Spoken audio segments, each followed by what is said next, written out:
Tienes palabras de vida eterna. ¿Dónde más iré, Dios? ¿Dónde más iré? Tienes palabras de vida eterna. Es una bendición poder comenzar esta reunión de la tarde escuchando el Evangelio, escuchando estas preciosas alabanzas. Y vamos a ir ahora a la palabra del Señor. Ahí los hermanos le terminan de repartir los bosquejos del día de hoy. Damos gracias por todas las bendiciones que el Señor nos está dando. Les invito a abrir sus Biblias en Romanos capítulo 8, versículo 28. Hoy es un solo versículo. Romanos 8, 28. Leemos y luego mantenga ahí su Biblia abierta para seguir el texto del día de hoy. ¿Más acá? Ahí está. Bien. Romanos 8, 28. Dice así la palabra del Señor. Y sabemos que a los que aman a Dios, todas las cosas les ayudan a bien.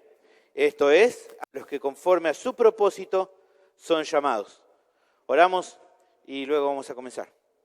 Dios, te damos muchas gracias por la bendición que hemos tenido de esta reunión de la tarde. Es una bendición poder compartir con nuestros hermanos este tiempo, poder alabar tu nombre, haber podido escuchar con atención el Evangelio. Y ahora vamos a ir al tiempo de la exposición bíblica. Te ruego que nos des, por medio de tu Espíritu Santo, entendimiento para poder comprender lo que aquí nos vas a hablar por medio de tu palabra, que pueda ser para nuestras vidas edificación, alimento, y nos pueda llevar a obedecerte y aplicarlo de la manera que vos quieras. Señor, ruego tu ayuda también para mi vida, que me ayudes, que me capacites para poder explicar con fidelidad este texto, con sencillez, con claridad, en el poder de tu Espíritu Santo, y que pueda cumplir lo que vos te propusiste hacer. Te ruego que en todo este tiempo vos seas glorificado en todo lo que hagamos, pidiendo todo esto en nombre de Cristo Jesús. Amén. El título del sermón se llama Dios usa las aflicciones para tu bien. Gracias. Como decía esta mañana cuando arrancaba, creo que de acuerdo con los gustos personales, creo yo que se puede dividir el mundo en dos grandes grupos, de acuerdo a ese gusto personal. ¿Cuáles son esos dos grandes grupos? Aquellos que no quieren que se les cuente el final de una película, ni la trama, están el que dicen, no me cuente, ya la voy a ver yo, no me la cuente. Y dentro del otro grupo de grandes personas están los que sí quieren que la cuente. Dicen, yo no la vi, pero dale, contame todo, contame el final, no pasa nada, yo quiero saberlo. A los primeros no quieren saberlo, creo yo, porque como les encanta, ¿no?, sorprenderse cuando ven una película, te piden que no le cuente. Incluso cuando es una película de 20, 30 años, todavía si no la vio, dice, no me la conté, no, yo quiero verla, ¿no? Y después están los otros. A los otros les pasa a veces que por diferentes motivos, ya sea por curiosidad, porque son reansiosos o lo que sea, desean saber con lujo de detalle que les cuenten acerca de la historia, incluso cómo termina, aunque sea tal vez un giro inesperado, no sé, quieren saber todo, ¿no?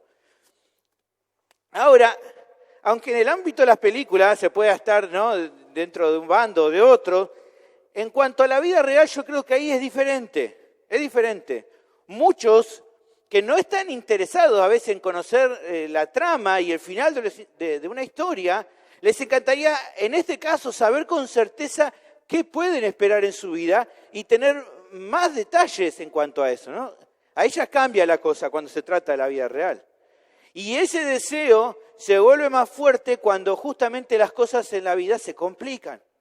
Cuando tienen problemas, las dudas que les surgen son algunas como las que anoté acá. ¿Qué va a venir luego de todo esto que están pasando ahora? ¿Qué pasará? O algunos preguntan, ¿no?, y se dicen, ¿no?, ¿cuándo va a pasar todo este dolor que estoy viviendo? ¿Cuándo pasará? O otros se preguntan, ¿qué me va a deparar la vida cuando todo esto que estoy pasando termine?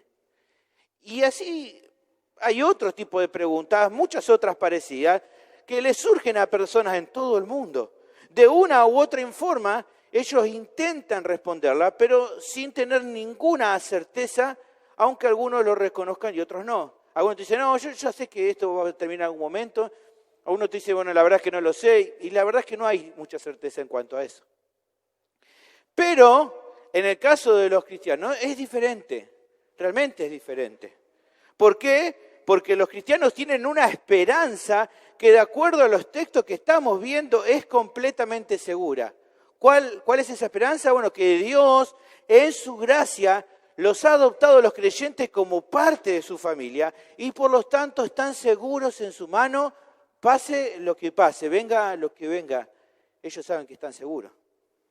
Pero así como esta verdad es cierto, como esto es verdad, el asunto es que en ocasiones, al igual como le pasa al resto de los seres humanos, en el momento de la aflicción, los creyentes a veces tienden a dudar acerca de esto y justamente sus corazones también se llenan de dudas y de temor. También les pasa eso a veces. Es por eso que esta sección del capítulo que estamos viendo va a apuntar a despejar todos esos pensamientos, esas dudas, trayendo entonces a la vida de cada creyente genuino una seguridad concreta. ¿Qué cosa?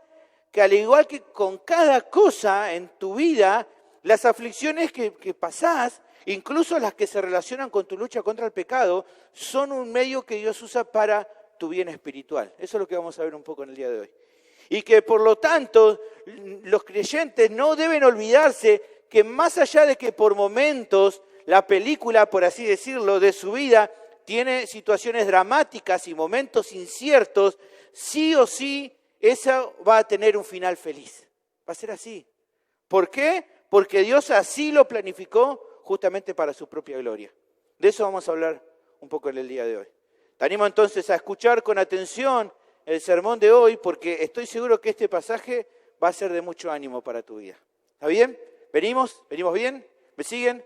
¿Comieron mucho al mediodía? ¿Están con fiaca? No. ¿Estamos bien para seguir hoy? Bien. Vamos a ver entonces, el tema del sermón es el siguiente. Los creyentes pueden estar seguros de que Dios usa sus aflicciones como algo bueno para sus vidas. Ese es el tema. Los creyentes pueden estar seguros de que Dios usa sus aflicciones como algo bueno para sus vidas. ¿Por qué pueden estar seguros de eso? Bueno, el pasaje nos da dos razones que confirman esta verdad. La primera de las razones la tenemos en el comienzo del versículo 28. Las aflicciones en la vida de los creyentes son justamente un medio que Dios utiliza para el propio beneficio espiritual de ellos. Las aflicciones en la vida de los creyentes son un medio que Dios utiliza para el propio bien espiritual de ellos. El pasaje comienza entonces haciendo una referencia que apunta a resaltar otra verdad adicional a lo que ya se había dicho anteriormente. Volví a leer conmigo ahí el comienzo del versículo 28. Y sabemos que a los que aman a Dios, todas las cosas les ayudan a bien. Así que nos encontramos ante un texto que muchos lo conocen de memoria. Muchos lo veo no lo veo a toda su boca, pero muchos lo veo que cuando empecé a mencionar el texto me seguían porque lo conocen. Lo han visto muchas veces porque ha sido de mucho aliento para su vida el haberlo leído. El famoso predicador John Stott dijo lo siguiente en cuanto a este versículo. Es con seguridad uno de los textos mejor conocidos de la Biblia. En él los creyentes de todas las edades y lugares han fortalecido su pensamiento. Se lo ha comparado con una almohada sobre la cual dar descanso a nuestra fatigada cabeza. Así que es un versículo que ha sido mucho aliento, de mucho ánimo, lo sabemos, pero también creo que debe ser estudiado en profundidad para justamente entenderlo de una forma correcta y no tomar a la ligera lo que se explica, considerando que justamente el texto comienza con un qué. Y sabemos. Eso está hablando de que es importante estudiarlo. ¿Cómo puedes estar seguro de lo que este texto te está diciendo si no lo estudiamos con detalle? Así que se hace necesario estudiarlo. Ahora, de acuerdo a eso, otro predicador famoso como fue Martin Lloyd-Jones, quien anima al respecto de este pasaje y dice lo siguiente, mirá, definitivamente deberíamos citar esta verdad gloriosa y hacerlo con frecuencia. Pero, como es obvio, con explicaciones acerca de su profundidad y sus riquezas y con una aplicación tierna a la dificultad del momento. Así que considero entonces que siendo un pasaje tan precioso, Lo mejor es entonces revisarlo con atención y paciencia. Hoy vamos a ver solamente este texto, solamente este versículo, y lo vamos a ir masticando y viendo de a poco, ¿no? Nos vamos a poner, por así decirlo, en el papel de alguien que es amante del arte y que se encuentra tal vez en un museo o en una galería ante la mejor de las piezas que se puede encontrar en ese lugar. Es solo, creo yo, observando cada detalle que podemos saborear cada verdad que vayamos encontrando en este texto que es precioso. Así que te animo a seguirme con atención porque evidentemente es muy precioso lo que vamos a ver hoy. Lo primero que aparece en el versículo, si vos lo lees ahí conmigo, aparece una palabra cortita, pero que ayuda a conectar lo anterior con el tema de hoy. ¿Cuál es la primera palabra que dice nuestro texto? La palabra y. Y, que se usa a veces para agregar un concepto adicional a lo que ya se mencionó. ¿Y qué fue lo que vimos antes? Bueno, si vos estuviste la semana pasada, te vas a acordar que en la anterior sección el apóstol presentó la verdad de que la tensión dura de soportar que el pecado provoca confirma la esperanza de la glorificación de los creyentes. Eso vimos, ¿se acuerdan? Por 2 domingos seguidos. Capítulo 8, versículo 19 al 27. Durante el desarrollo del texto vimos 3 razones que confirmaban eso. La primera razón que confirmaba la glorificación es que es confirmada porque a causa del pecado dijimos que la creación está gimiendo esperando ese evento. Eso lo veíamos del versículo 19 al 22. ¿Se acuerdan? Ahí usted lo tiene en su Biblia, ahí siguiendo un poquito más atrás, dice, porque el anhelo ardiente de la creación es el aguardar la manifestación de los hijos de Dios. Y el versículo 22 decía, porque sabemos que toda la creación gime a una y a una está con dolores de parto hasta ahora. Así que esa era la primera razón, que la creación también gime. La segunda razón es que junto con la creación, todos los creyentes también gimen esperando ese evento. Eso lo vimos versículo 23 al 25. Fíjate ahí versículo 23 solamente para leer, dice, y no solo ella, no solo la creación, sino que también nosotros mismos, que tenemos las primicias del Espíritu, nosotros también gemimos dentro de nosotros mismos. Así que también los creyentes gimen esperando ese evento. Por último, la tercera razón que apoya esta verdad es que el Espíritu Santo también gime por los creyentes hasta que llegue el momento de su glorificación. Eso lo veíamos en el final del texto pasado, versículo 26 y 27. Decía, de igual manera, el Espíritu nos ayuda en nuestra debilidad, pues ¿qué hemos de pedir como conviene? No lo sabemos, pero el Espíritu mismo intercede por nosotros con gemidos indecibles. O sea que mientras tanto, mientras esperamos ese evento, el Espíritu nos ayuda en nuestra debilidad, intercediendo a nuestro favor con gemidos indecibles. De esta manera, entonces, el ministerio del Espíritu, como estamos viendo durante todo este capítulo 8, es de vital importancia, ya que sostiene y afirma nuestra vida espiritual hasta el regreso de Cristo o hasta que partamos a su presencia, lo que ocurra primero. Es así la obra del Espíritu. Ahora bien, ¿cómo se relaciona todo esto que vimos anteriormente con esta palabra ahí y lo que viene justamente después de esto, en este versículo 28? Bueno, se podría leer así, mira, yo lo escribí así. Recuerden, hermanos, que la tensión dura de soportar a causa del pecado es una confirmación de nuestra glorificación pero, además, tengan muy presente otro tema muy importante en cuanto a estas luchas que nos tocan vivir y que tantas veces nos quebrantan. Ahora, ¿qué es eso adicional que según este texto los hijos de Dios tenemos que tener bien presente en todo momento? Bueno, mira, el versículo usa un verbo que lo aclara, dice, y sabemos. O sea, la verdad adicional que se va a presentar no es algo que sea secreto para los cristianos, que los creyentes no lo puedan saber, lo pueden saber. Es algo que pueden y deben entender, porque justamente Dios se lo está declarando y porque justamente es el tema del sermón que se afirma en esta idea. Fíjate que decíamos que los creyentes pueden saber acerca de esto. Es triste reconocer que muchos creyentes no comprenden con certeza este texto y eso obviamente si no entendés bien, afecta a la vida de esas personas. El verbo usado acá sería mejor traducido, en vez de sabemos, como podemos saber. Y justo eso encaja bien con la idea de que hay muchos que la ignoran, o que más que ignorar, a veces les cuesta aceptar esta verdad. Pero justamente el apóstol Pablo no deseaba que ni los cristianos en Roma, ni ningún otro creyente pudiera pasar por alto algo que es tan importante para sus vidas como lo es esta verdad que está explicando acá. Ahora, ¿no? Habiendo entendido la importancia de que tenemos que entenderlo, y ahora entonces lo que puede surgir la idea o la duda es, ¿cuál es esa verdad que podemos saber? ¿Cuál es la verdad que podemos saber que este texto enseña? Bueno, repasemos lo que leímos, versículo 28. Y sabemos qué cosa, que a los que aman a Dios, todas las cosas les ayudan a bien. A ver, repetirlo conmigo, ahí dice, y sabemos que a los que aman a Dios, todas las cosas les ayudan a bien.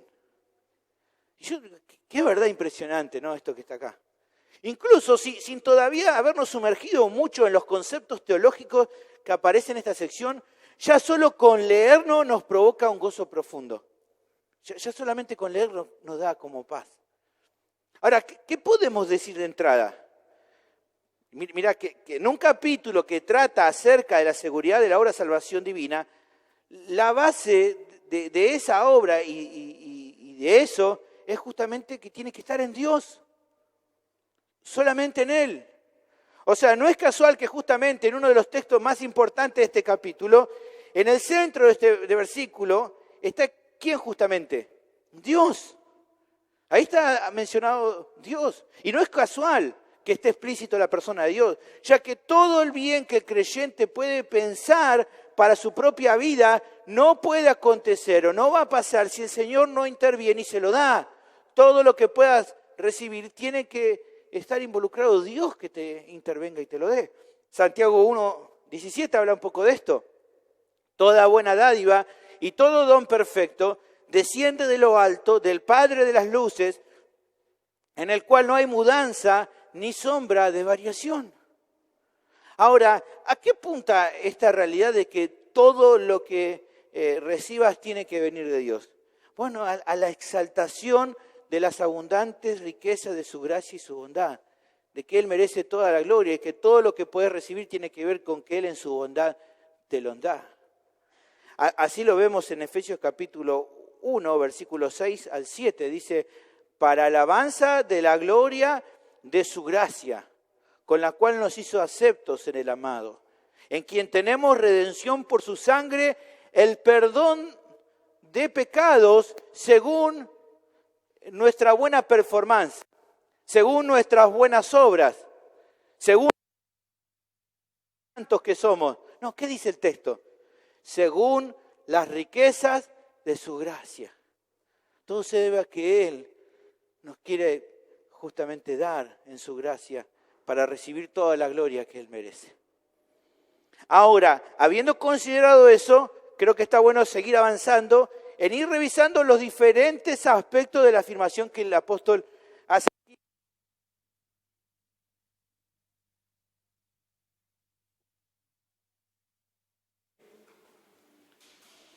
Y por un lado, sí, ahí está, ahora sí, ahí volvió. ¿Acá? Bien. Por un lado, lo que podemos pensar es acerca de quiénes son las personas que están incluidas en este grupo. Bien. ¿Quiénes son las personas que están incluidas dentro de este grupo? El texto ahí lo dice, que se trata de, ¿quiénes? Los que aman a Dios. Es claro que esta referencia es dirigida a los creyentes genuinos, ya que solo ellos pueden amar de verdad a Dios. ¿Por qué? Porque solamente ellos son guiados por el Espíritu Santo para poder vivir de esta manera. Esto ya lo vimos un par de versículos antes, ¿se acuerdan? Capítulo 8, versículo 14 y 15, decíamos, porque todos los que son guiados por el Espíritu de Dios, estos son hijos de Dios. Pues no habéis recibido el espíritu de esclavitud para estar otra vez en temor, sino que habéis recibido el espíritu de adopción por el cual clamamos Abba Padre. O sea, para poder tener esta clase de relación con Dios, para poder vivir de acuerdo a esta clase de relación con Dios, necesita la obra del Espíritu Santo. No podemos esperar que alguien ame a Dios de verdad si no tiene el Espíritu Santo y si no es creyente. Sería una contradicción. ¿Por qué? Porque los incrédulos, como ya hemos visto en anteriores sermones, no pueden ni quieren amar a Dios de verdad y no quieren sujetarse a su ley. ¿Se acuerdan que decía el Señor? Si me aman, guarden mis mandamientos. Bueno, como el incrédulo no ama a Dios, no va a guardar sus mandamientos, no le interesa su ley. Tal vez de una manera superficial sí, pero no en realidad de corazón. Eso no pasa. Aunque en apariencia muestren afecto por Él, no aman a Dios de verdad.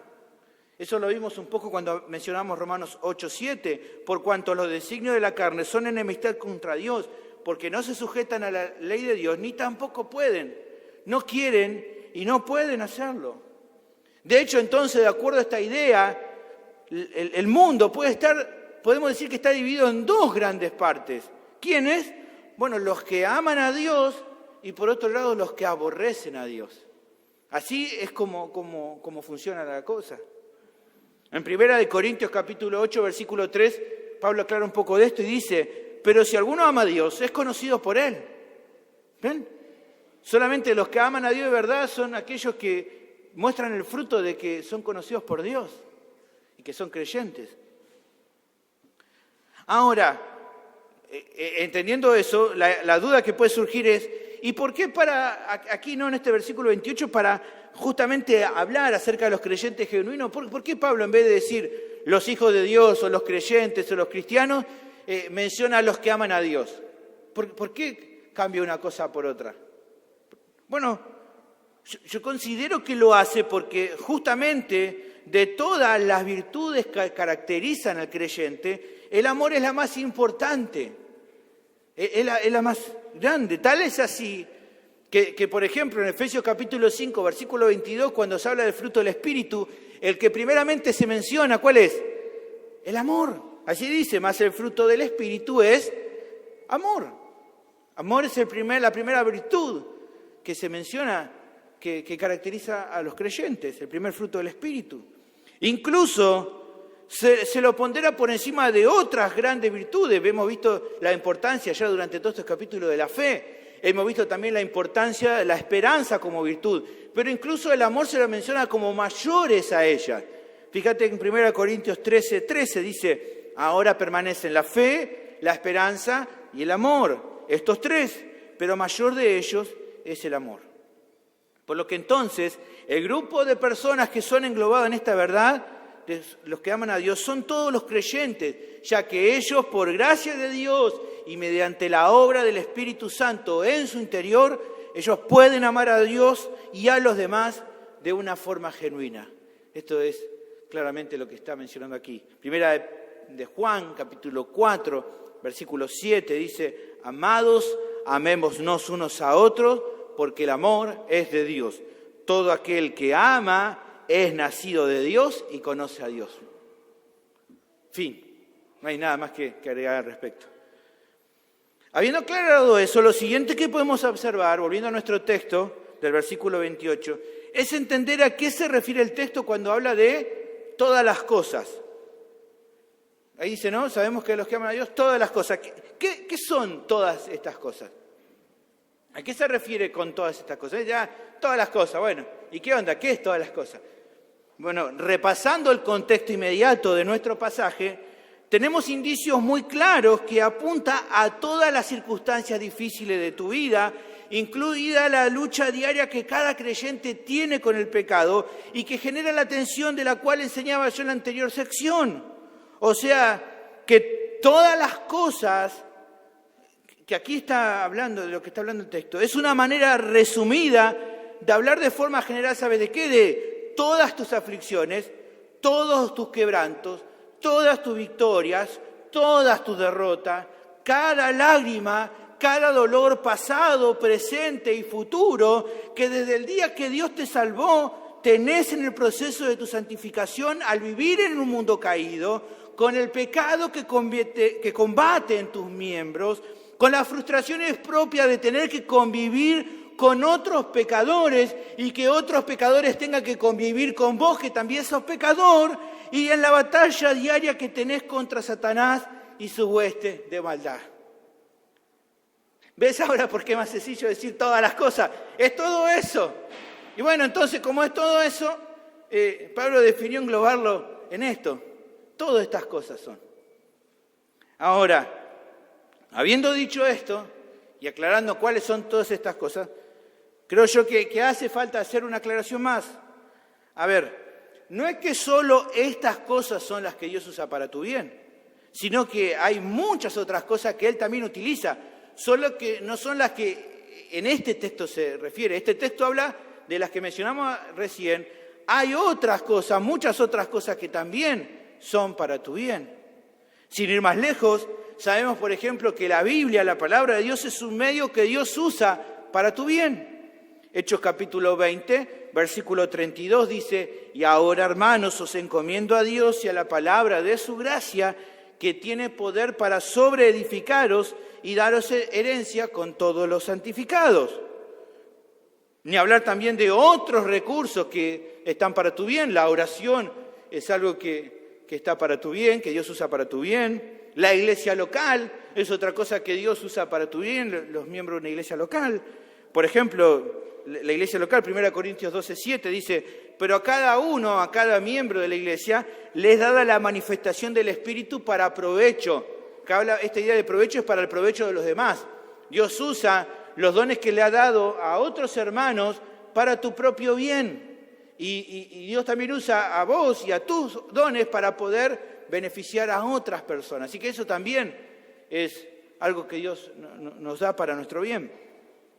De la misma manera, hermanos, los atributos divinos también operan para el bien de los creyentes.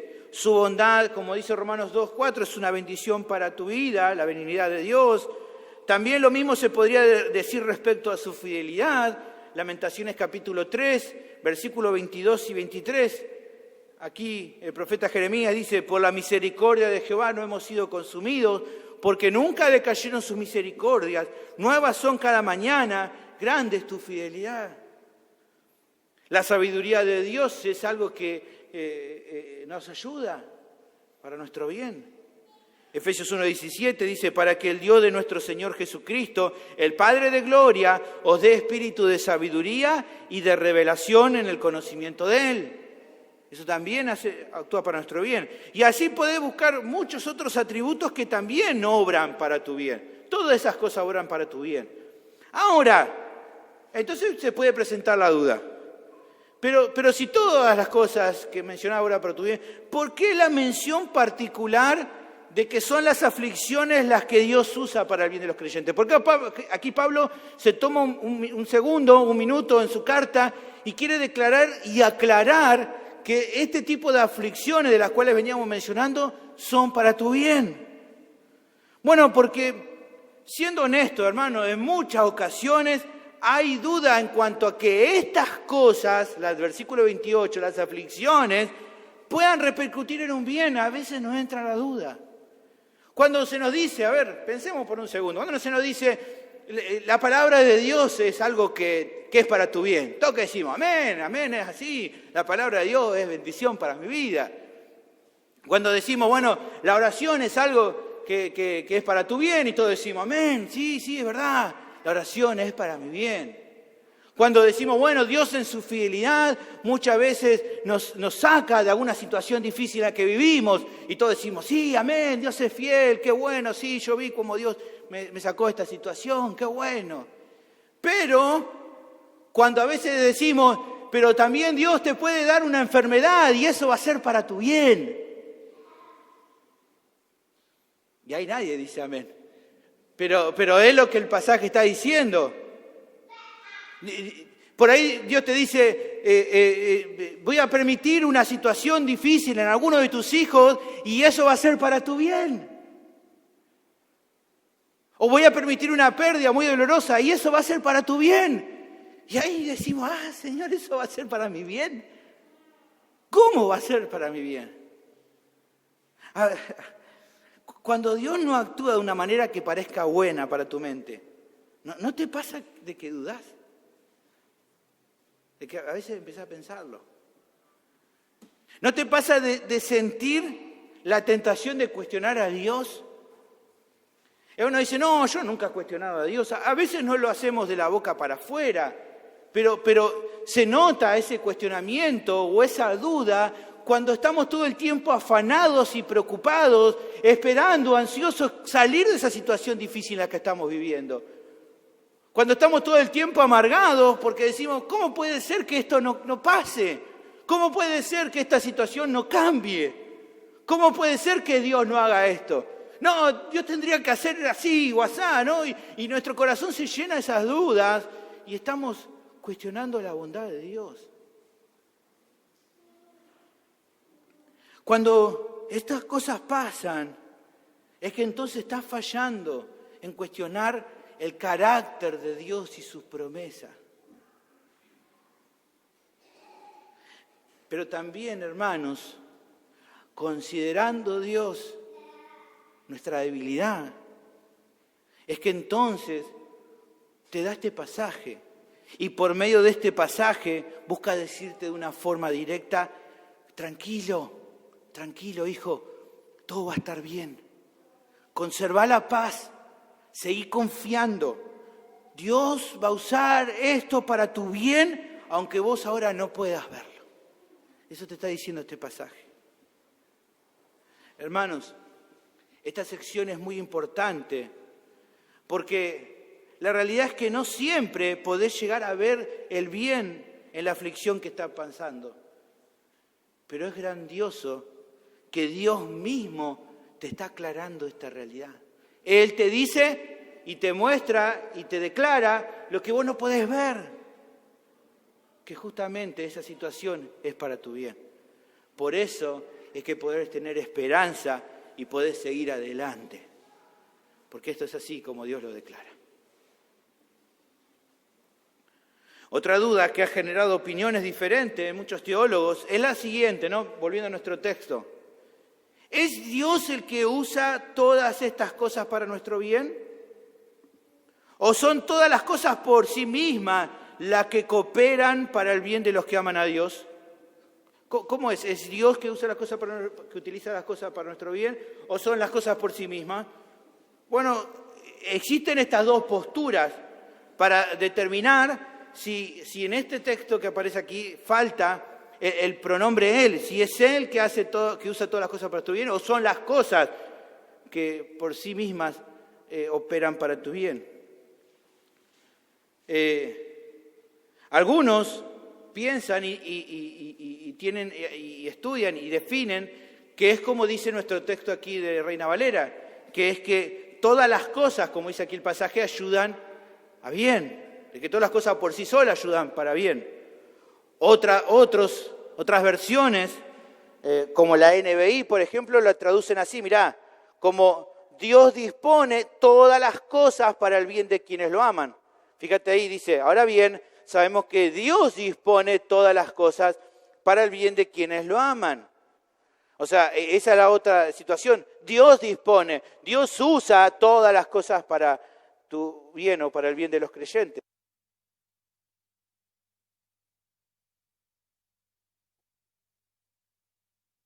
Postura, y hay que ser respetuoso con la opinión del que piensa diferente, en este caso en particular. Mi convicción al estudiar este texto va justamente por la segunda opción, que es Dios el que usa todas las cosas para nuestro bien, para el bien de los creyentes. ¿Por qué? Bueno, porque incluso aunque pensara en la otra postura, en la postura de que las cosas por sí solas obran para nuestro bien, de una u otra forma no pueden caber dudas de que todo lo que sea bien para un creyente depende y viene de Dios. Incluso si dijera todas las cosas sin Dios, detrás de escena, detrás del telón, es Dios que está obrando. No puede ser de otra manera porque es así como pasa en la vida de los creyentes. Es Dios el que siempre está obrando en ellos. Salmos capítulo 84, versículo 11 dice, porque sol y escudo Jehová Dios, gracia y gloria dará Jehová, no quitará el bien a los que andan en integridad. ¿Ven? ¿Quiénes son los que andan en integridad? Los creyentes. Incluso las aflicciones también son permitidas por Él. Y como estamos viendo, es un medio que obra a nuestro favor, aunque en el momento no entendamos con certeza cuál es ese bien. En definitiva, los que afirman que la primera opción es la válida, tienen que reconocer que sin lugar a duda, detrás de la cooperación de todas las cosas para el bien de los creyentes, tiene que estar Dios mismo. ¿Por qué? Porque todo lo que pasa en el mundo y en la vida de los creyentes en particular está justamente bajo su control soberano. Isaías 14:27 dice, porque Jehová de los ejércitos lo ha determinado, ¿y quién lo impedirá? Y su mano extendida, ¿quién la hará retroceder? Así que claramente es Dios que está obrando. Ahora, luego de aclarar todas estas cosas que vamos viendo, ¿no? Parte por parte, podemos apuntar entonces a ver qué es lo que Dios hace. Nuevamente volvemos a leer. ¿Qué hace Él? Él usa todas las cosas mencionadas que vimos hasta acá para el bien de los suyos. Dios usa todas las cosas, todas estas aflicciones, toda esta lucha que pasamos, que tenés, para el bien de los suyos.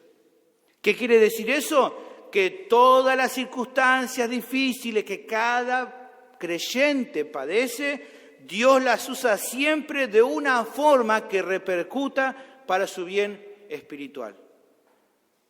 Esto es lo que quiere decir esto, que todas las circunstancias difíciles que te tocan pasar, Dios las usa siempre de una forma que sea para tu bien espiritual.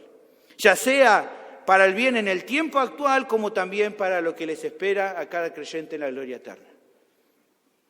El pastor MacArthur, hablando acerca de esto, remarca lo siguiente: es probable que Pablo tenga en mente nuestro bien durante esta vida presente, así como el bien último en la vida venidera.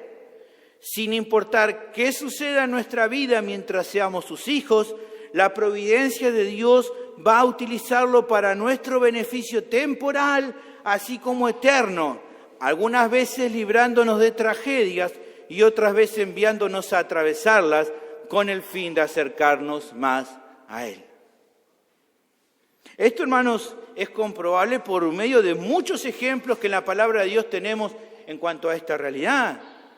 Sin ir más lejos, pensando rápidamente, la historia de José, lo que a José le pasó, nos muestra justamente que todas esas aflicciones que él pasó estaban dentro del propósito soberano y bueno de Dios de guardar a toda su familia. José, al ir terminando su vida, en Génesis, y al final del capítulo 50, Génesis, versículo 20, dice José a sus hermanos: vosotros pensasteis mal contra mí, mas Dios, ¿qué hizo? Lo encaminó a bien para hacer lo que vemos hoy, para mantener en vida a mucho pueblo. Es también Moisés que nos cuenta acerca de la bondad de Dios hacia el pueblo de Israel en cuanto a las circunstancias que les tocó atravesar. En Deuteronomio capítulo 8, versículos 15 y 16, mirá lo que dice aquí. Moisés habla, ¿no?, al pueblo de Israel y les cuenta sobre las circunstancias que vivió y le dice: que te hizo caminar por un desierto grande y espantoso, lleno de serpientes ardientes y de escorpiones y de sed, donde no había agua, y Él te sacó agua de la roca del pedernal, que te sustentó con maná en el desierto, comida que tus padres no habían conocido, afligiéndote y probándote, pero a la postre hacerte bien.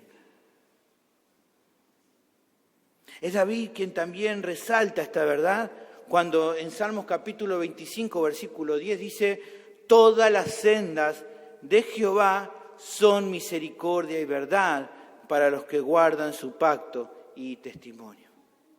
Hermano, a partir de todo esto nos quiere mostrar que sin importar en qué senda te encuentres, el Señor siempre la va a convertir en un camino de misericordia y de verdad para tu vida. Siempre lo va a hacer. Ahora, un concepto más que el texto no menciona de forma explícita, pero que creo que es importante pararnos un minuto y revisarlo, es Y Dios usa todas las cosas para nuestro bien y pensamos, ¿no?, en el presente y también en el futuro, pero en el presente, ¿qué incluye el bien que los creyentes reciben actualmente? ¿Cuáles son esos bienes que ellos reciben? Bueno, hay un montón de cosas que reciben a su bien, que Dios usa para su bien a partir de todas las cosas. Pero solo, por razones de tiempo, vamos a mencionar algunos ejemplos. Un ejemplo del bien que recibís a través de las situaciones que Dios usa para tu bien es darte paciencia. Santiago capítulo 1, versículos 2 y 3 dice justamente esto: hermanos míos, tened por sumo gozo cuando os halléis en diversas pruebas, sabiendo que la prueba de vuestra fe, que dice, produce paciencia. La prueba te hace más paciente. Yo sé que últimamente está muy en boga una idea, ¿no?, que a veces unos tiran, que dicen, no, yo no le pido a Dios paciencia porque cuando le pida paciencia me va a mandar prueba, ¿no? Dice, entonces mejor no le pido paciencia porque me va a mandar prueba. Y muy lindo eso que suena, pero mirá, Dios te va a mandar pruebas iguales, por más que no le pidas paciencia, Él va a hacer lo que tenga que hacer para hacerte paciente. Por más que no se la pida, no creas que podés zafar. Dios va a hacer lo que tenga que hacer. Otra cosa, otro bien que el creyente recibe por medio de sus luchas es justamente hacernos más humildes.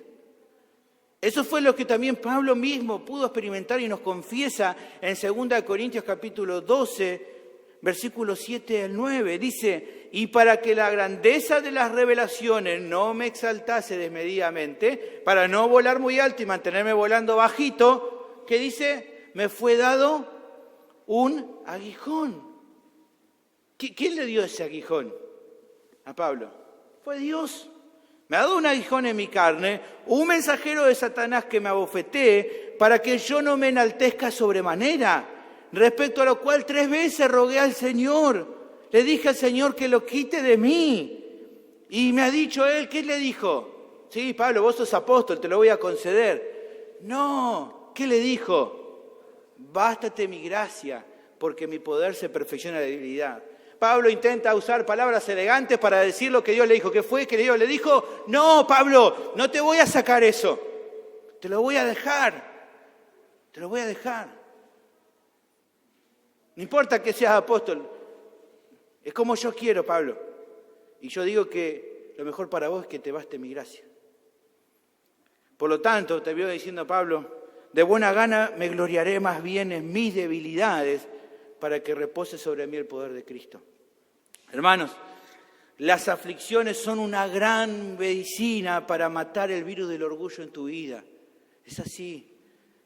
Es así, la palabra de Dios nos lo muestra una y otra vez. Las aflicciones justamente destruyen a tu orgullo, te humillan, te hacen reconocer lo dependiente que sos de Dios y lo nada que sos sin Él. Y eso hacen las aflicciones, te hace más humilde.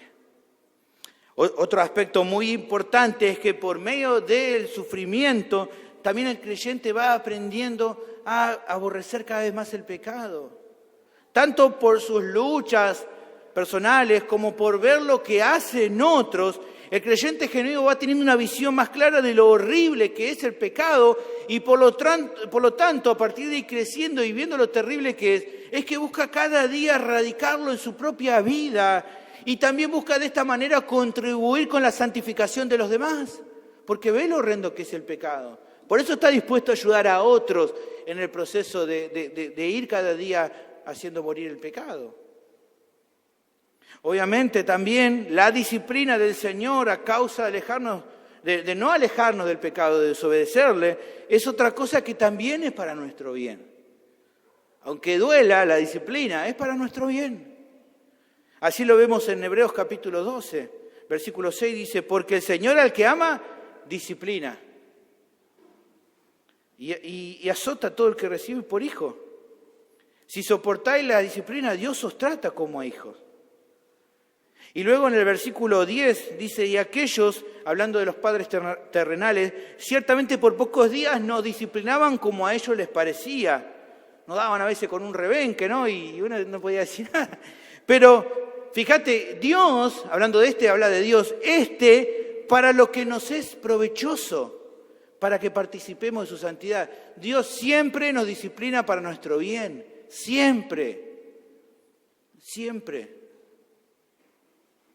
Y así también hay otros bienes que recibimos mediante la obra de Dios por medio de las aflicciones. Hay muchas otras cosas que recibimos. Por ejemplo, 1 de Pedro capítulo 5, versículo 10, mirá lo que dice: mas el Dios de toda gracia, que nos llamó a su gloria eterna en Jesucristo, después que hayáis padecido un poco de tiempo, ¿qué dice? Él mismo, Dios mismo, os perfeccione, afirme, fortalezca y establezca. Dios usa las aflicciones para nuestro bien. Finalmente, otro bien más que importante de que las aflicciones obran en tu vida para bien, es que justamente esto produce una expectativa mayor en cuanto al regreso del Señor. Las aflicciones Dios las usa para generar en vos un mayor anhelo por el regreso de Cristo. Pablo lo dijo, hablamos ya en Romanos 7:24, que lo que menciona no es una experiencia de él anterior a conocer al Señor o cuando recién conoció al Señor, sino la experiencia de un creyente maduro que lucha incesantemente contra el pecado y que ve la maldad que todavía hay en su vida. Dice con Pablo: miserable de mí, ¿quién me librará de este cuerpo de muerte? Pero también es capaz de decir en el versículo 25, gracias doy a Dios por Jesucristo Señor nuestro. El mismo creyente que está gimiendo la lucha que tiene contra el pecado es el mismo creyente que anhela con expectativa el día que Cristo vuelva, porque sabe que ese día se acabó el pecado para su vida, porque sabe que será transformado y ya no habrá que luchar contra el pecado. Es ante la lucha diaria y los momentos tan duros que toca vivir que podés ansiar mucho más estar ya en la presencia de Cristo. Como Pablo nos decía en Filipenses capítulo 1, versículo 21 en adelante. Dice, porque para mí el vivir es Cristo y el morir es ganancia. Más si el vivir en la carne resulta para mí en beneficio de la obra, no sé entonces qué escoger. Porque de ambas cosas estoy puesto en estrecho, teniendo deseo de partir y estar con Cristo, lo cual es muchísimo mejor. Pero quedar en la carne es más necesario por causa de vosotros. Dice, bueno, me quedo, aquí el Señor me deja todavía un tiempo, bueno, voy a hacer todo por su bien, voy a servirles todo, pero mi anhelo es que si el Señor ya me llama, yo ya me quiero ir, porque para mí es mucho mejor ya estar en su presencia. Ese es el anhelo que hay en cada creyente, estar ya en la presencia del Señor. Ahora, recapitulando, ¿no? En todo esto que vimos, es que entonces se puede presentar la primera razón de por qué los creyentes pueden estar seguros de que Dios usa sus aflicciones como algo bueno. ¿Por qué? Porque justamente las aflicciones son un medio que Él utiliza para el propio bien espiritual de ellos. Esta es la primera razón. Dios toma todo lo que pasa en tu vida y lo usa justamente en tu vida para algo bueno. Así es lo que Dios hace. Incluso Él va más allá, usando justamente de su misericordia tus tropiezos más duros, tus quebrantos más tristes, tus luchas más fuertes, para obrar en tu vida y hacer incluso que cosas tan terribles como esas sirvan para tu bien. Hoy estás acá tal vez afligido por una situación que te pase, una situación muy dura que no esperaba, que evidentemente te está haciendo lamentar. Y Dios te dice, yo voy a usar eso para tu bien. Así es tremenda, justamente su obra en tu vida. Así es, hermano. Ahora, tal vez alguien pueda, al oír esto, pensar en su interior, decir, esto quiere decir entonces que no hay problemas en hacer cosas malas, porque entonces no hay problema con eso, porque Dios va a usar eso para mi propio bien. Puedo desobedecer a Dios porque entonces si Él después yo lo va a usar para mi bien, puede hacerlo. Bueno, mi respuesta es no, absolutamente no, de ninguna manera. No hay que confundir el hecho de que si Dios usa incluso nuestras caídas para nuestro bien, entonces podemos darle licencia al pecado. Esto no es así. Esto es absolutamente absurdo, porque ya hemos visto que no es la voluntad de Dios que le des lugar al pecado, sino todo lo contrario. Eso ya lo vimos. Si alguno estuvo dudando de eso, hermano, vuelva a mirar Romanos capítulo 6, vuelva a mirar unas predicaciones de Romanos 6, porque ahí es claro de que no es la voluntad de Dios que andemos en esa actitud. Romanos 6:12 dice, no reine pues el pecado en vuestro cuerpo mortal, de modo que le obedezcáis en sus concupiscencias, ni tampoco presentéis vuestros miembros al pecado como instrumentos de iniquidad, sino presentaos vosotros mismos a Dios como vivos de entre los muertos y vuestros miembros a Dios como instrumentos de justicia. Pensar de esa manera, querer alegar eso que recién mencionaba, es algo que Pablo ya, es una acusación que Pablo había recibido, que él ya contestó, ¿se acuerdan? Un poco más atrás, en Romanos capítulo 3, versículo 8, él dijo, ¿y por qué no decir, como se nos calumnia, y como algunos cuya condenación es justa, afirman que nosotros decimos, hagamos males para que vengan bienes? Pero dice, nada que ver, yo no digo eso. Aquel que me esté acusando de esto es un inconverso. Le espera la condenación si no se arrepiente. Porque yo no estoy diciendo eso. Hermanos, incluso sabiendo que debido a que todavía hay maldad en tus miembros, es imposible dejar de pecar totalmente en esta vida. Así todo es claro que un rasgo de tu vida, si realmente has recibido la salvación, es crecer en santidad. Esto es así. Esto pasa de esta manera. Ahora, entonces, ¿cuál es la mejor respuesta que se puede dar a esto que mencioné o a esta duda que se mencioné? Bueno, mira, te lo resumo así, mira. Vos esforzate cada día de acuerdo al poder de Dios para crecer en santidad. Vos esforzate en eso y dejá que Dios use cada situación en tu vida de la manera que Él sabe que es más conveniente para tu bien.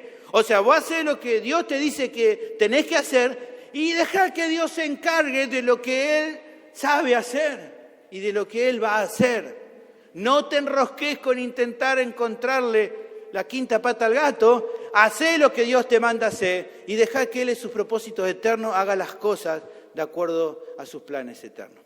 Eso es lo que puedo decirte al respecto para responder esa duda. Finalmente, reflexionando en esta verdad, podemos pensar un poco en cuál es el propósito del apóstol de contarnos esto. Yo creo que es muy importante al considerar que el dolor aflige a tu alma y que en muchas ocasiones te hacen dudar en cuanto a la obra de Dios en tu vida, especialmente en las cosas que se relacionan con tu lucha contra el pecado. Hermanos, estos conceptos que estamos viendo son justamente el sostén necesario para que no bajes los brazos, para que sigas adelante en esta carrera que tengas por delante, fielmente obedeciendo a Dios. Te anima en medio del dolor. Y no solo eso, sino que te da certeza en cuanto al futuro. ¿Por qué? Porque te da una confianza plena de que todas estas aflicciones por causa de Cristo y el ir avanzando fielmente, creciendo en santidad y buscando cada día obedecer a Dios, son todas cosas que obran en tu bien y también en el futuro, porque el mismo Pablo dice de que todas estas situaciones producen un cada vez más eterno y excelente peso de gloria, como dice 2 de Corintios capítulo 4, versículo 17. Mi pregunta ¿es así en tu vida? ¿Hay confianza en Dios en medio de la aflicción que estás pasando? Mi pregunta, hermano, mírame, en esta aflicción que estás pasando, ¿estás confiando en Dios? La segunda razón la tenemos en versículo 28 de la segunda parte. Las aflicciones en la vida de los creyentes son un medio por el que Dios obra de acuerdo a su propósito con los suyos. Las aflicciones en la vida de los creyentes son un medio por el que Dios obra de acuerdo a su propósito con los suyos. El texto concluye dando otro concepto más acerca de la verdad que estamos viendo en el día de hoy. Termina el versículo 28 y dice, esto es, leemos de vuelta completo, y sabemos que todas las cosas, y sabemos que a los que aman a Dios, todas las cosas les ayudan a bien. Esto es, la segunda parte ahora que vemos, a los que conforme a su propósito son llamados. Hasta acá vimos que Dios usa todas las aflicciones en la vida del creyente para su bien espiritual. Pero acá se habla acerca de un asunto adicional que aclara un poco más la obra de Dios. Este bien que Él genera en la vida de sus hijos, lo hace a partir, dice, del propósito que tiene con aquellos que ha llamado a la salvación. Ahora, ¿qué significa esto? Esto que estoy mencionando. Bueno, para entender hay que revisar dos asuntos. El primero es el hecho de que Dios obra para el bien de los creyentes a partir de su propósito con vos, con todos los creyentes. Dios, tiene un propósito para tu vida mucho más grande que el hecho de perdonar tus pecados, que el hecho de haberte dado vida espiritual, que el hecho de haberte dado una herencia, entre otras cosas. O sea, todas estas cosas son ciertas. Él te ha perdonado los pecados, Él te ha dado vida espiritual, el Espíritu Santo mora en vos, te ha adoptado como parte de su familia, te promete una herencia y muchas cosas ya que estamos viendo, pero hay un propósito todavía mayor a todo ello. Un propósito que lo vamos a ver más adelante, el próximo sermón, así que el domingo que viene vení con todas las pilas, porque vamos a ver cuál es el propósito más grande por el cual Dios está haciendo todo esto. ¿Cuál es? Bueno, hacerte conforme a la imagen de Cristo. Ese es el propósito más grande que Dios tiene para los creyentes. Romanos 8:29, justamente el texto que vamos a ver la semana que viene. Porque a los que antes conoció, también los predestinó para que fuesen hechos conforme a la imagen de su Hijo, para que Cristo sea el primogénito entre muchos hermanos. Este es el propósito más grande por el cual Dios trabaja en tu vida. Por lo que entonces, la idea de que tengas que pasar aflicciones en este mundo y que ellas sean para tu bien, como estamos viendo, no tiene que ver con que Dios sea caprichoso, que sea malo o que te haga pasar por estas situaciones sin un sentido. No es que esté diciendo, no, pero ¿por qué Dios hace esto? ¿Qué sentido tiene hacerme pasar por esto? Sino justamente que hay un propósito glorioso, el que mencionamos recién, y que de acuerdo a eso Dios hará todo lo que sea más conveniente para tu vida para cumplir con ese propósito que Él tiene planificado desde la eternidad hacer. Y aunque a veces te duela tener que pasar por el camino de la aflicción, no hay duda de que es lo mejor. ¿Por qué? Porque el fruto que va produciendo es justamente el más hermoso, hermano. Ser cada día más parecido a Cristo. Porque decime la verdad y sé sincero. Las aflicciones, habiéndolas pasado en Cristo, habiendo vivido, soportando y habiendo dado gracias a Dios y viendo cómo Dios va obrando en tu vida, ¿no te ha hecho más como Cristo? ¿No te ha hecho más parecido a Él? Seguramente lo ha hecho. Seguro que es así. Lo segundo a mirar es que ese propósito lo estableció, dice, para los que llamó, para los llamados. O sea, que no se debe a nada particularmente bueno que hubieras hecho lo que movió a Dios a hacer esta obra en tu vida, sino de que en su bondad Él te predestinó desde antes de la fundación del mundo para que alcanzaras este propósito. Y por lo cual Él, hoy por medio de su Espíritu, está trabajando en tu vida. Ha sido su bondad, su gracia, nada más que eso. Efesios capítulo 1, versículos 3 y 4, habla de esto un poquito y dice: bendito sea el Dios y Padre nuestro Señor Jesucristo, que nos bendijo con toda bendición espiritual en los lugares celestiales en Cristo, según nos escogió en Él antes de la fundación del mundo, para que fuésemos santos y sin mancha delante de Él. Ese es su propósito. Y lo ha hecho de acuerdo a su gracia y misericordia con vos, no por algo de valor que haya en vos mismo. A partir entonces de comprender estas dos cosas que mencionamos, es que podemos presentar la segunda razón de por qué los creyentes pueden estar seguros de que las aflicciones en sus vidas son usadas por Dios para su bien espiritual. ¿Por qué? Porque son el medio que Él utiliza para obrar en ellos de acuerdo a su propósito eterno. O sea que si estás en ese proceso de santificación, vas a sufrir en muchas ocasiones. Tenelo por seguro de que Dios te va a hacer sufrir. Dios lo va a hacer. Pero, ¿sabe una cosa? No tenés de qué avergonzarte por eso. No es, eso no debe llevarte a agachar la cabeza. Todo lo contrario, sino, en vez de agachar la cabeza, levantar la cabeza y darle gracias a Dios, ya que a través de esas aflicciones, ¿qué está haciendo? Él te hace saber que está usando eso para cumplir con la meta de ir haciéndote cada día más como Cristo. Las aflicciones te despiertan y te hacen recordar de que estás en un propósito en el cual Él está haciéndote como Cristo. ¿Y qué te despierta? A que alabes a Dios y digas, sí, Señor, esto lo estás haciendo porque me amás y quieres hacerme más como Cristo. Por eso no tengo de qué avergonzarme, sino que tenemos que darle gracias por lo que Él está haciendo con nosotros. De que entonces todas estas aflicciones lo glorifican a Él y te benefician a vos, hermanos. Hace un tiempo se hizo famoso un libro que tenía de título Una vida con propósito.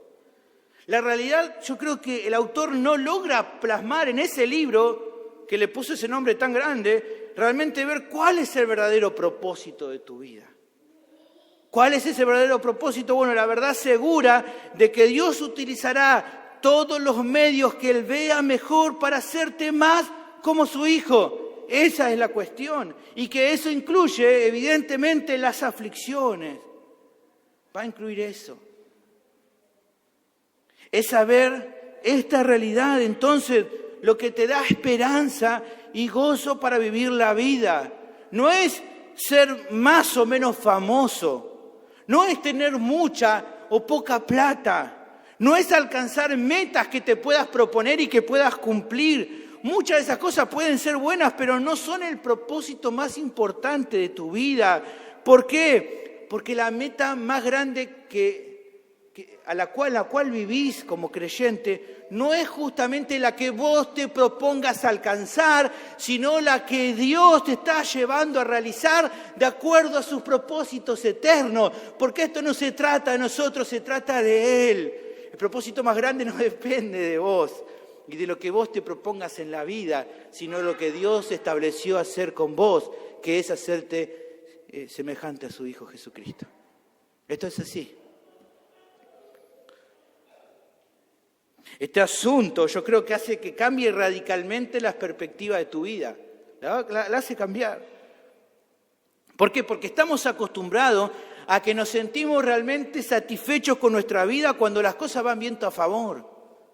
Cuando tenemos un ministerio próspero, o cuando conseguimos un ascenso laboral, o cuando todo nuestro hogar marcha bien, entre otros ejemplos, ahí sentimos que las cosas van viento en popa y acá entonces se están cumpliendo las metas que me propuse, entonces el Señor está guiando el barco. Gracias, Señor, por eso.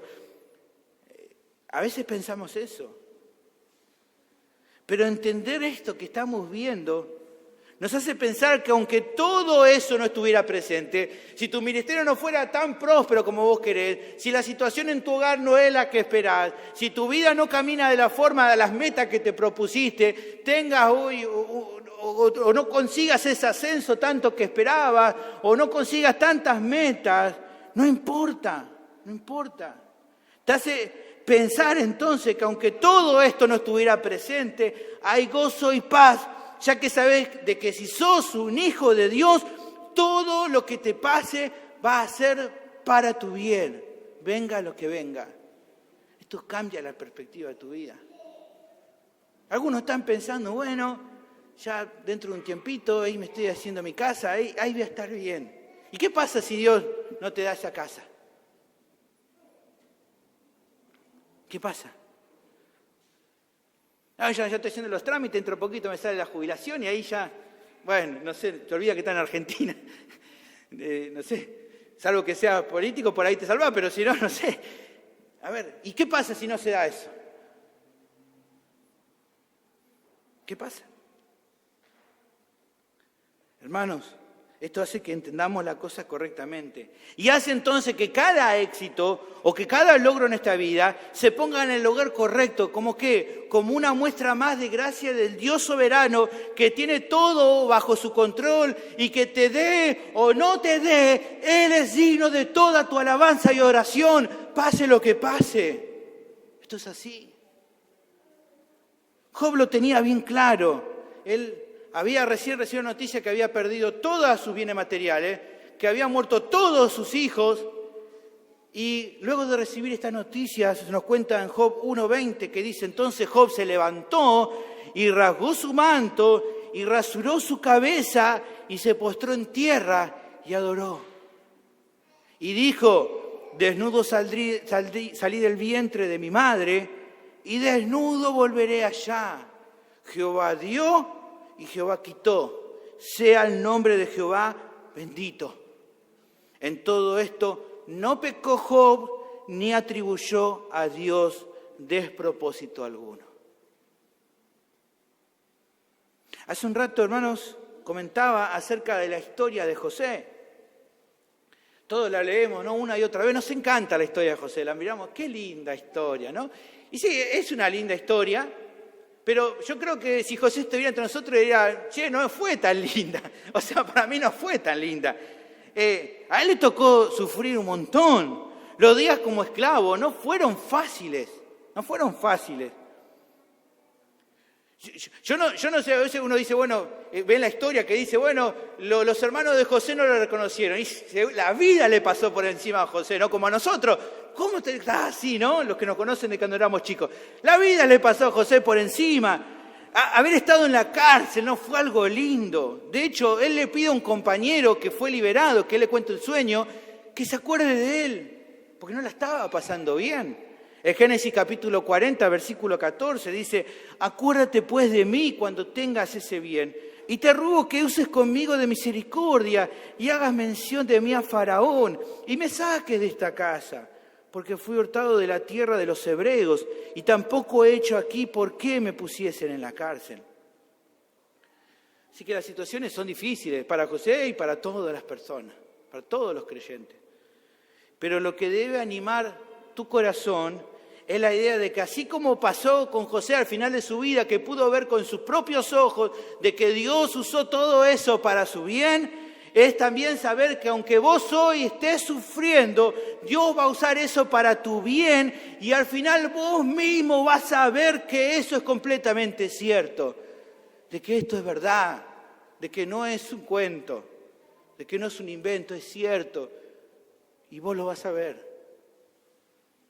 Un pastor, hablando con su esposa, al pasar un momento de mucho dolor en su vida, dijo algo, mira, como lo siguiente. Amor, estoy convencido de que el día que ya estemos en la presencia del Señor y entendamos con certeza por qué Dios hizo las cosas como hizo en nuestro hogar, nos vamos a convencer de que si pudiéramos volver el tiempo atrás, pediríamos que Él haga las cosas tal y como las hizo. Mi pregunta es, ¿estás confiando en Dios hoy? ¿Estás confiando en Dios solo cuando las cosas te van bien o cuando también te van mal estás confiando en Él? Cuando todo parece que va mal, ¿estás confiando en Él? Finalmente me gustaría hablarle a los que están sin Cristo, los que me están escuchando por internet, los que están aquí que todavía no conocen a Cristo.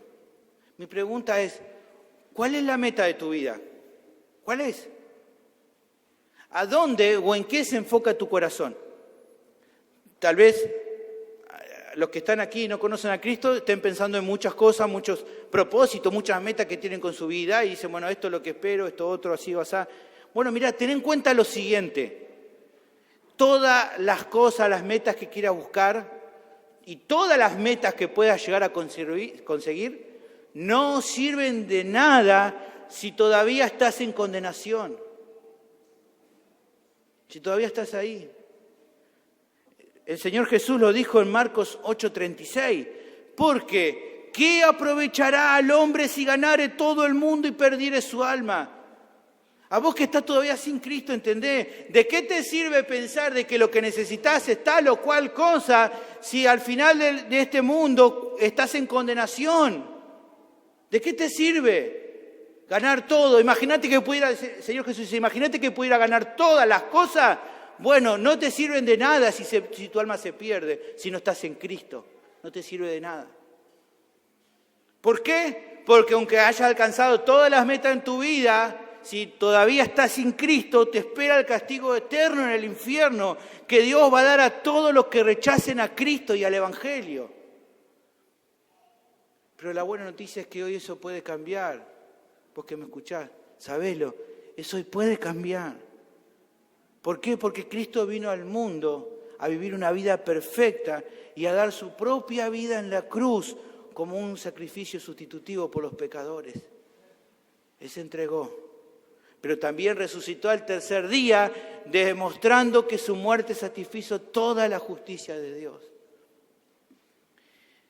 Y su promesa es que si hoy crees de todo corazón de que su obra es suficiente para pagar toda tu deuda y te arrepentís con sinceridad de todos tus pecados, su promesa es que hoy mismo vas a recibir el perdón de todos tus pecados y la vida eterna. Esa es su promesa. Mi pregunta es, ¿qué vas a hacer hoy? No esperes más. Vení hoy a Cristo, por favor. Oremos. Bendito Dios, te damos gracias por la bendición de poder escuchar tu palabra hablar a nuestras vidas de una manera tan preciosa que consuela nuestros corazones en medio de la aflicción que estamos pasando. Ayúdanos a reflexionar en todo esto y seguir confiando sin bajar los brazos y siguiendo adelante en toda situación. Señor, te pido que fortalezca a los que hoy están afligidos y puedan aferrarse a estas verdades de todo corazón. Te ruego que también puedas estar meditándolo en la semana y aplicándolo en sus vidas de acuerdo a tu voluntad. Ruego ahora también que puedas bendecir este tiempo de alabanzas y que sea todo para la gloria y honra de tu nombre. Pido todo esto en el nombre de Cristo Jesús. Amén.